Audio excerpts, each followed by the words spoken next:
ایک بہن پوچھتی ہیں کہ اشراق کے وقت 4 رکعت پڑھ لیتی ہوں تو کیا چاشت کے وقت بھی 4 رکعت ادا کر سکتی ہوں؟ دیکھیں، نماز چاشت یا نماز اشراق یا صلاۃ الاوابین اور صلاۃ الضحیٰ ایک ہی نماز ہے۔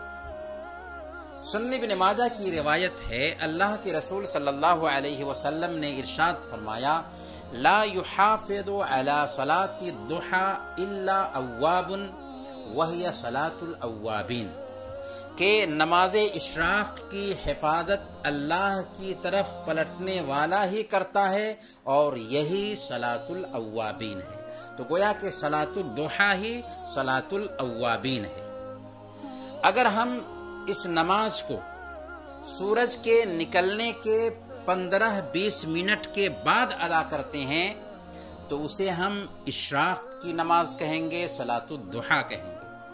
اور اگر اسی نماز کو ہم ہلکی سی دھوپ ہونے کے بعد ادا کرتے ہیں تو اسے صلاۃ الاوابین کہیں گے، کیونکہ صحیح مسلم میں اللہ کے نبی صلی اللہ علیہ وسلم نے اس نماز کا وقت بتایا ہے کہ صلاۃ الاوابین حین رمضت الفصال، کہ چاشت کی نماز کا وقت اس وقت ہے جبکہ اونٹنی کے بچے کا پیر جلنے لگے۔ تو گویا کہ یہ دونوں ایک ہی نماز ہے۔ اگر پہلے پڑھیں تو اسے اشراق کی نماز کہیں گے، اور اگر ہلکی سی دھوپ نکلنے کے بعد ادا کریں تو اسے چاشت کی نماز کہیں گے۔